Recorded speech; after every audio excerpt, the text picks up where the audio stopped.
शादी के बाद ख्याल आया कि अगर वह अपने पति को छोड़कर चली जाए तो पति कैसा महसूस करेगा।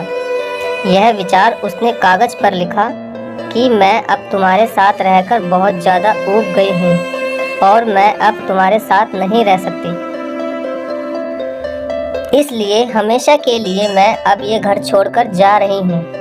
उसने कागज टेबल पर रखा और बेड के नीचे छिप गई। पति आया, उसने कागज पढ़ा और कुछ देर चुप रहने के बाद उस कागज पर कुछ लिखकर 1 मिनट तक खड़ा हुआ और सीटी बजाकर नाचने लगा।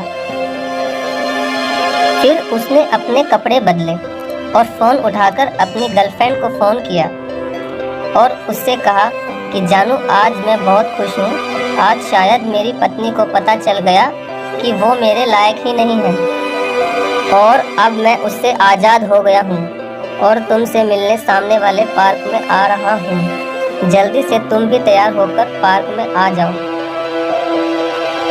पति घर से बाहर निकल गया और फिर आंखों में आंसू लिए पत्नी बेड के नीचे से निकली और कांपते हाथों से उसने वो कागज पढ़ा जिसमें लिखा था, बावली, तेरे पैर बेड के नीचे से दिख रहे हैं।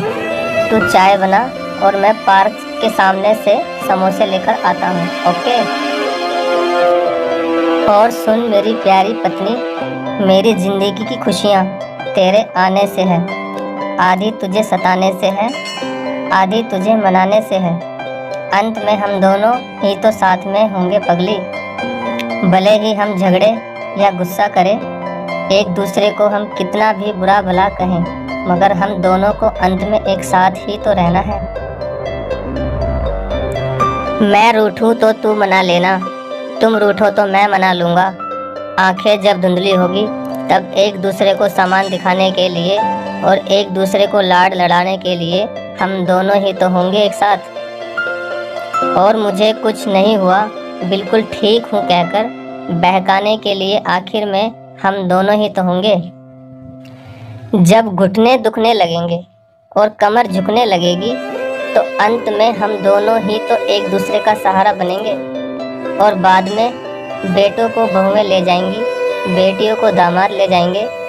जिंदगी के उस आखिरी मोड़ पर साथ में सिर्फ हम दोनों ही रह जाएंगे और जब आखिर में साथ हमारा छूट जाएगा तब एक दूसरे को माफ़ करने के लिए अंत में हम दोनों ही तो होंगे। दोस्तों, चाहे दुनिया कितनी भी मजाक बनाए, लेकिन आपका हमसफ़र ही आपकी मृत्यु तक आपका साथ निभाएगा।